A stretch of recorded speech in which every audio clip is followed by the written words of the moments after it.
Let's go to our Bible lesson for this afternoon. This is our ongoing series at this time of the day, God's Chosen People. And I forget if this is week 7 or week 8. It's either one of those. We'll have the right number on the website when we get it up later on. But I'd like you to turn to Deuteronomy 28 just for a minute. We'll remind ourselves what God had promised to Israel if they should rebel and disobey. We've been looking at the treatment of the Jews over the centuries.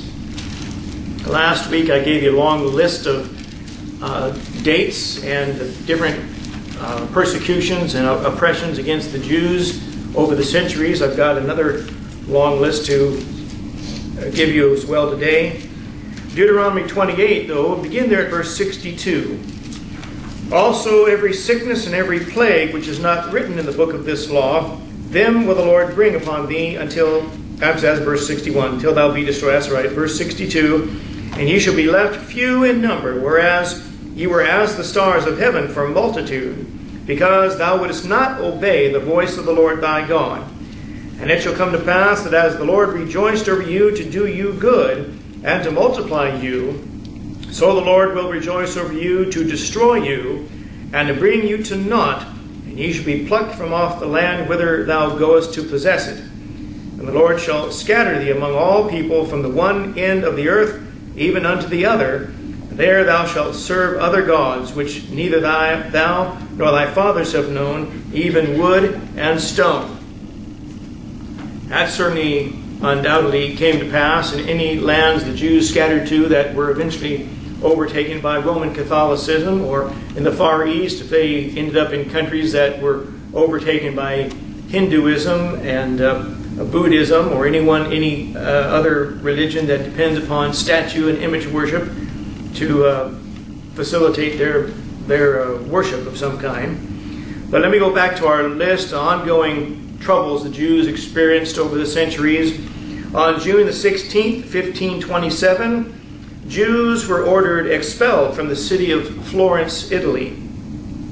On February 26, 1569, the Jews were ordered expelled from all papal territories except the city of Rome and the surrounding region and the territory of Ancona, which is another state in Israel. March 30th, 1581, a papal bull, that's the right term for it, but a papal declaration prohibited Jewish physicians from treating any Christian patients. That is, they didn't trust the Jewish doctors. On January 8th, 1598, Jews were ordered expelled from the city of Genoa, Italy. On January 14th, 1601, the Catholic Church burned all books which they had confiscated from Jews living in Rome. On April 23rd, 1615, all Jews were prohibited from remaining in the country of France. They would have to go. October 23rd, 1668, Jews in Barbados, of all places, were forbidden to engage in any retail trade. Barbados, a small little island country about 250 miles off the coast of Venezuela, down in South America. And 80% of its population are the descendants of slaves brought there by British Catholics centuries ago. Much as the entire population of Haiti are descended from slaves brought there by French Catholics about 400 years ago. But apparently anti-Semitism seems to manifest wherever Jews go. I can't imagine how many Jews were living in a small country of Barbados in 1668, but however many were there, the Catholics there didn't want them getting an upper hand. You know, the Bible says in Proverbs 6, for jealousy is the rage of a man. And Dr. Ruckman summarized it real easily. He said, Jews know how to make money, and Gentiles like money. And so they're always envious of the Jews' ability to succeed in business or in any enterprise he sets his mind to. In July, and I won't give you the specific dates, it's probably a little tedious if you're writing it down, but in July of 1670, the Austrian Emperor Leopold I expelled all Jews from the city of Vienna, Austria, another Catholic country. In June of 1680, another auto da fe. Does anybody remember what auto da fe stands for? It's in Latin, means an act of faith. That's really just simply a night of terrorizing Jews wherever you could find them. It was carried out in Madrid, Spain, to celebrate the marriage of King Carlos II to Louise Marie d'Orleans, the daughter of a French royal family. So what do you give to the couple that has everything? Might as well give them the ultimate wedding gift. Let's go out and terrorize Jews as a way of celebrating the wedding nuptials. On October 30th, 1682, Pope Innocent the 11th. Pope Innocent. You notice the names they choose for themselves. Pope Innocent. Pope Innocent the 11th forbid Jews in Rome to engage in banking. Jesus warned against the deceitfulness of riches, Mark chapter 4, and the Apostle Paul, 1 Timothy 6:10, said, the love of money is the root of all evil. In September of 1683, King Louis XIV ordered all Jews to be expelled from any possessions or lands controlled by France here in the New World, here in America. In December of 1685, King Charles II of Sweden barred any Jews from settling in the city of Stockholm. In June 22nd, 1689, the Jewish section of Prague, Czechoslovakia, was mysteriously destroyed by fire. Only the Jewish section of town was destroyed. In July of 1716, the synagogues of Poznań in Poland were destroyed and all copies of the Torah were desecrated. In May of 1727, the Empress, Catherine I, ordered all Jews to be expelled from what we know as the Ukraine today. In May of 1731, by order of the Pope, Clement XII, all Hebrew books throughout the Papal States were to be confiscated. Papal States were sort of those territories, most of them in the northern end of Italy, still under the control of the Catholic Church, centuries after the Roman Empire had all but disappeared as a political authority. And for centuries, the popes governed over every monarch. But countries were becoming a little bit more, I hate to use the word modern, but secularized, where they were breaking away from any control by the Catholic Church.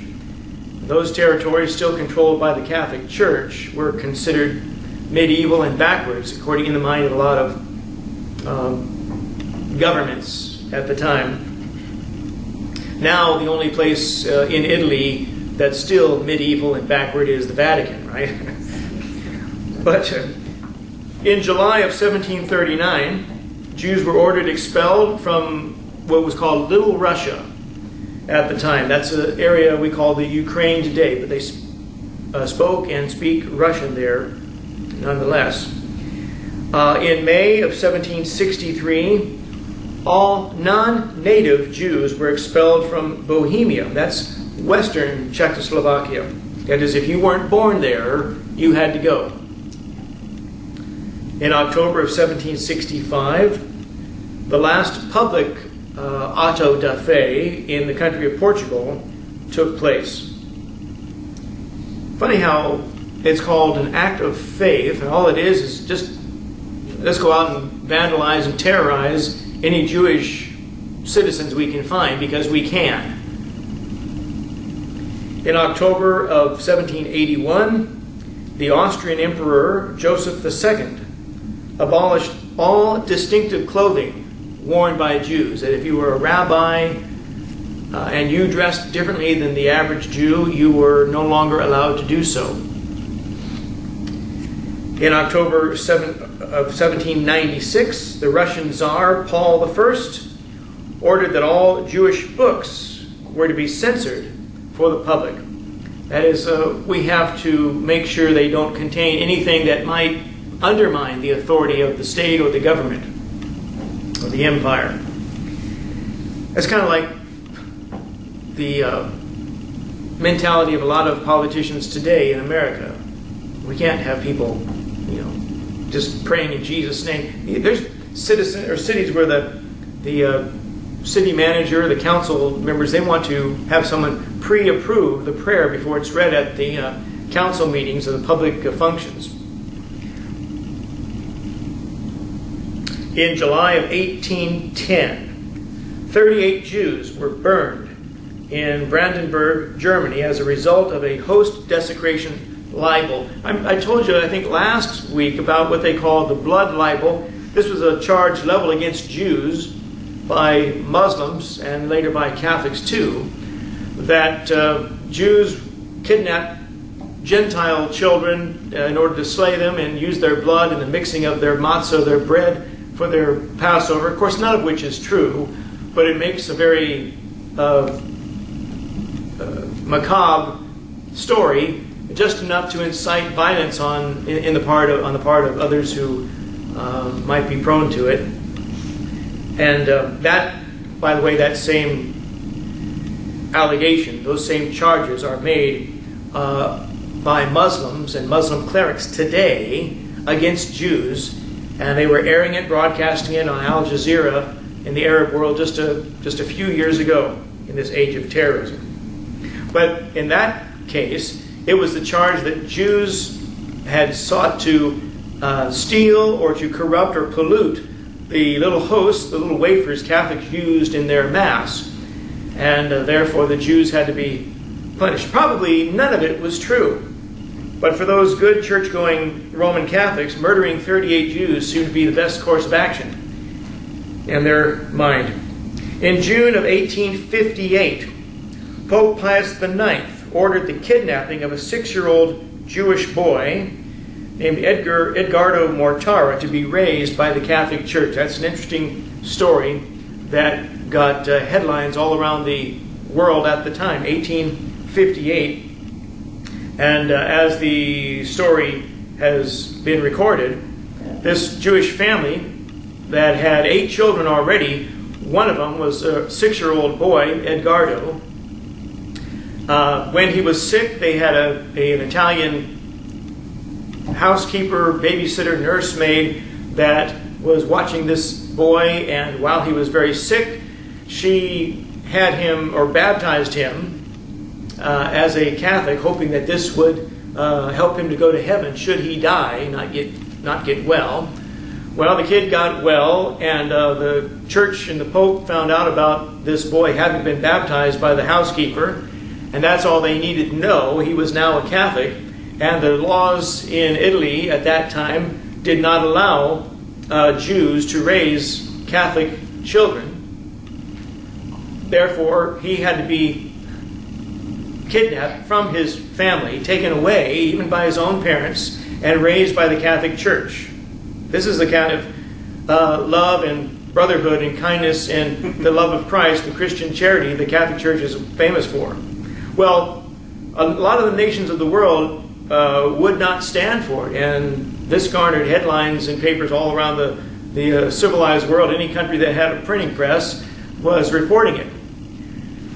But the Pope was to be unfazed. That boy was raised in a home that was for converts to Catholicism, raised by nuns, raised by priests, God help him, and eventually became a Catholic priest himself. And after he was 18 years old, decided he did not want to return himself to his own family, and died separated from his own family years later. But that was the case of Edgardo Mortara, 1858. In December of 1868, Jews were prohibited from practicing medicine in the country of Romania. In April of 1881, a pogrom, I guess, that's an organized massacre at Elizabethgrad, Ukraine, took place, followed by a series of other pogroms in neighboring provinces. This was an organized effort to go and terrorize and vandalize and beat and murder Jews in a concerted effort, an organized effort to go and murder and terrorize Jews as they could get away with it. In March of 1891, there was a petition for the United States to help establish a Jewish state in Palestine. And this petition was initiated by a Christian minister here in the United States and sent to President Benjamin Harrison seeking his support. And I printed out an article about the background of that. I think you and I would all find it very enlightening indeed. William Eugene Blackstone. William Blackstone was born in Adams County, New York in 1841. His family was very modest means. The Blackstones were the first white settlers in Boston later on. A Methodist, he accepted Jesus publicly at age 11. Physically weak, he was rejected by the Union Army during the American Civil War, but he volunteered through the U.S. Christian Commission. That was an institution very similar to the Red Cross.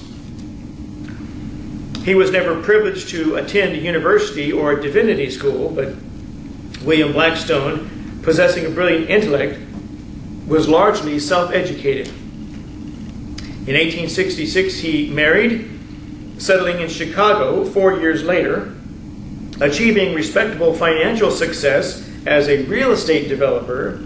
He deliberately chose to abandon business and devote himself to God for the rest of his long life. Superficially, Reverend William Blackstone was a premillennial dispensational Christian evangelist and missionary. And it says superficially only because he wasn't officially trained by any seminary or divinity school. But it says he was the author of the hugely successful and influential book, Jesus is Coming, 1878. His book, the veritable reference source of American dispensational thought at that time, sold millions of copies. It was translated into 48 languages. Blackstone clearly laid out the biblical justification for the return of the Jews and the reestablishment of the Jewish state as a precondition for the second coming of Jesus. His efforts influenced countless millions of Christians to identify as Christian Zionists. That's what we would call ourselves. We're Christian Zionists. We believe the Jews have a right to return to their own land. They have a right to have a state in the country God once gave to their ancestors. And so you and I would call ourselves Zionists as well. But here's what I thought was very interesting. Blackstone's gospel was deeply influenced by John Nelson Darby and Dwight L. Moody. Perhaps the single most influential element on Blackstone's gospel was his self-educated reading of the Bible. It was the very freeing of access to the Bible, and the fact that Blackstone never attended divinity school to shape his thoughts about his relationship to God, that brought his own direct reading as part of dispensationalism. In other words, if he had gone to some accepted seminary of any of the denominations at that time, he would not have been taught that about the restoration of Israel and the Jews being returned to their homeland one day. You had to get that by reading the Bible on your own and rightly dividing the word of truth, as 2 Timothy 2:15 says we're to do. 2 Timothy 2:15 is a great verse. Study to show thyself approved unto God, a workman that needeth not to be ashamed, rightly dividing the word of truth. It tells you what you and I are supposed to do. We're supposed to study. It tells us why we're supposed to do it, for God's approval. And it tells us how we're supposed to do it, by rightly dividing the word of truth. What is written and addressed to you, and what's written and addressed to the Jew in the Old Testament or somebody in the tribulation. See, these modern Christianity, they keep thinking that everybody in the tribulation is going to be saved like we're saved today. If that's so, then the tribulation is part of the church age. Can't be. And so what is the rapture for? Why does the rapture come and take some of us, but doesn't take the rest of us left after that? It's got to be a different time frame. So when we read the book of Revelation, we look at it for devotional content, the same way we look at the book of the Old Testament for devotional content. But as far as any doctrinal instructions on how you and I are to live in order to justify ourselves before God, no, that's not our book. Our books are the letters written by the Apostle Paul, the New Testament church. If they match what's written by John in the book of Revelation, fine, we'll accept it. If they don't, it must be for somebody else. And likewise, the Old Testament, much the same way. It's a very simple way of looking at the Bible. But I have a book at home that's looking at Clarence Larkin's Dispensational Truth. He was a saved Presbyterian and a draftsman. And he drew some of the most elaborate and detailed charts laying out God's plan of the ages and his dispensations of time and how God's revealed himself different ways and God's plan of prophecy and fulfillment. And I was noticing that book written in 1918. He has a chart of the universe, and in his chart there are only 8 planets. Pluto hadn't even been discovered yet. I mean, since that book was written, Pluto was not only discovered, then it's rejected again, right? As a planet. But in his chart, he only has eight planets orbiting the sun, because that's all they knew of in 1918. But in his book, he says how there's only one way of rightly dividing the word of truth. That has to be a premillennial interpretation, that the Jews must be returned to their land first before everything else can be fulfilled as it should be. And he was right about that. But on June the 24th, 1903, before I get to the next point, let me just say that William Blackstone, Reverend William Eugene Blackstone, he might have been a Methodist by childhood, but he was an independent Bible-believing Baptist in doctrine and belief. I mean, the difference between Methodists and Baptists, John Wesley, Charles Wesley, the founders of Methodism, they wouldn't recognize the Methodist Church if they were alive today. They'd trip over the first ashtray by the front door trying to get out of that place. But, so Mr. Blackstone, you and I would have good fellowship with him. I don't know if he believed everything the Wesleys believed, but the difference between old-time Methodists and Baptists is the Methodists are saved forever whether they think so or not. Whether they believe it or not, they're still saved forever. But anyway, in June 1903, as rumors and excitement of a possible reestablishment of a state of Israel, of course, were spreading around the world, the Russian Ministry of the Interior instructed local authorities to suppress any signs of Zionism among the Jewish citizens. In June of 1915, a man named Jamal Pasha, he was the Turkish governor. The Turkish government was running the land of Palestine with the British government's support. And they were keeping Arabs and Muslims in check over Syria and Palestine. But he prohibited Jews from praying at the Wailing Wall any more because their prayers tended to include a request for the establishment of a Jewish state. You can't have people praying in such a way that seeks to undermine their loyalty to the authority.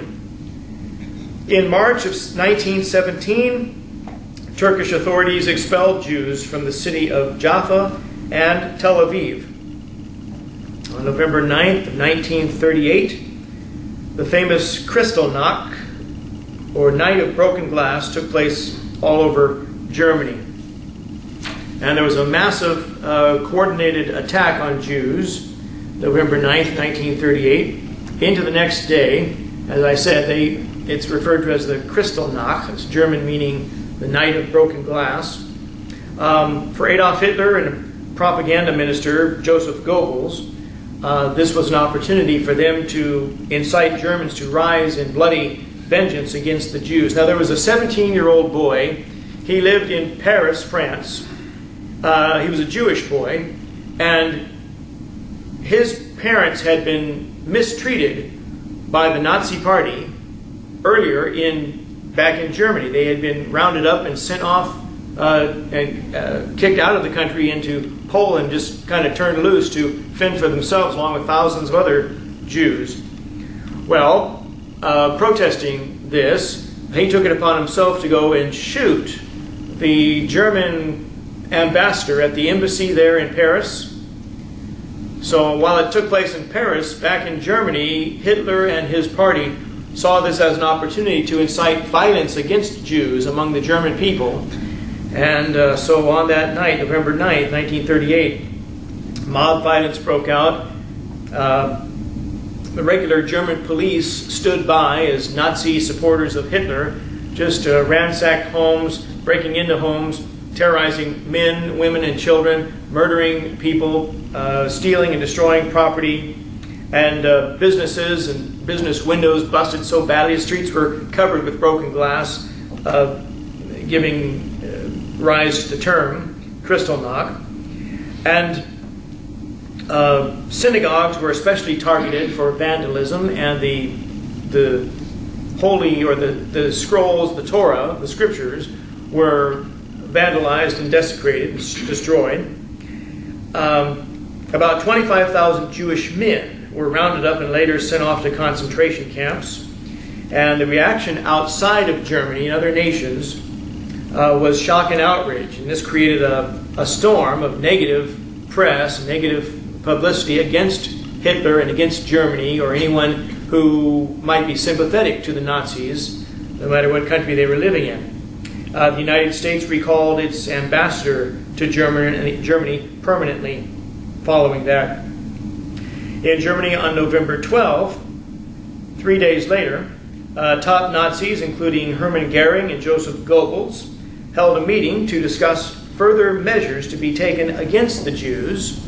And the SS leaders reported 7,500 businesses had been destroyed, 267 synagogues were burned, 177 of them totally destroyed, and 91 Jews had been killed during that night of terror.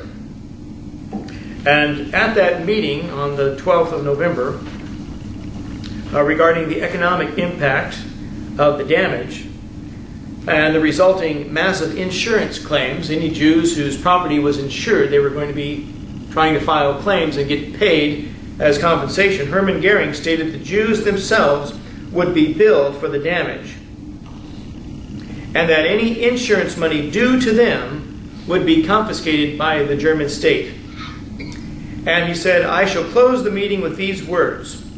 German Jewry shall, as punishment for their abominable crimes, have to make a contribution for 1 billion marks. That will work. The swine," that's what he referred to the Germans as, "the swine won't commit another murder. Incidentally, I would like to say that I would not like to be a Jew in Germany." In other words, we've just begun. You haven't seen anything yet. And of course, history comes along and supports that claim. Let me move on here.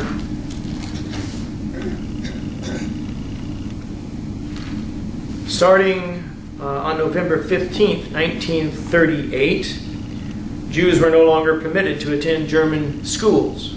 This would be followed by treatment at hospitals, employment at jobs, and everything else, everywhere else. They would just simply be rejected as participating citizens in Germany before either being taken to prison camps or being driven out of the country.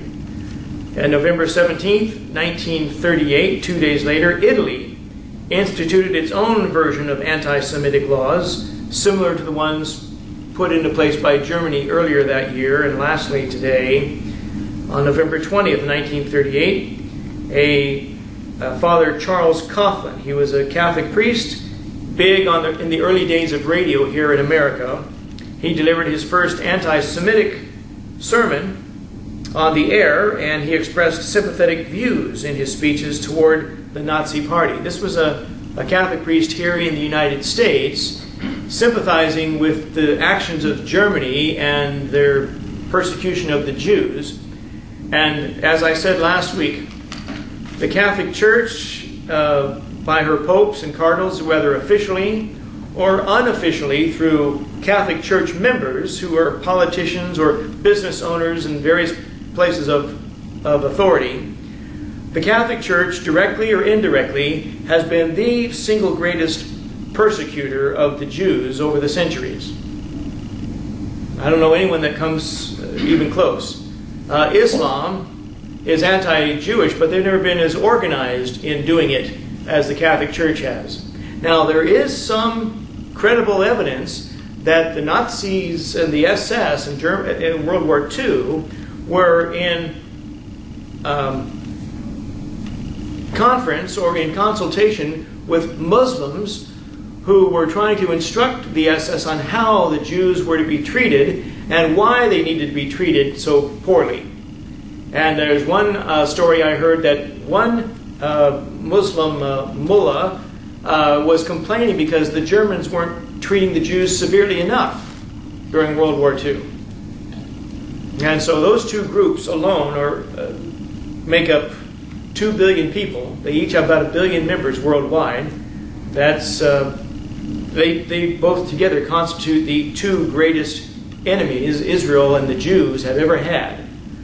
But you know something? The best proof we have that the God of the Bible exists is that the people of the Bible still exist. Amen. I don't care what anyone does or has tried to do, they cannot get rid of the Jew. And I was reading I think it was Edward Gibbon, who wrote the Rise and Fall of the Roman Empire. I was reading a quote by him, and he said the Jews, their longevity and their history just goes on and on. That other nations have risen and lived out their lifetime and disappeared into obscurity, while the Jews' history brackets their histories, as the history of other nations have begun and ended within the same time span as the history of the Jews. And we'll stop right there. I've given you a lot of material and a lot to think about. There's a few more items I want to put to this list, and then we'll begin to look at how God began to bless the Jews and prepare them to be returned to their land after World War II.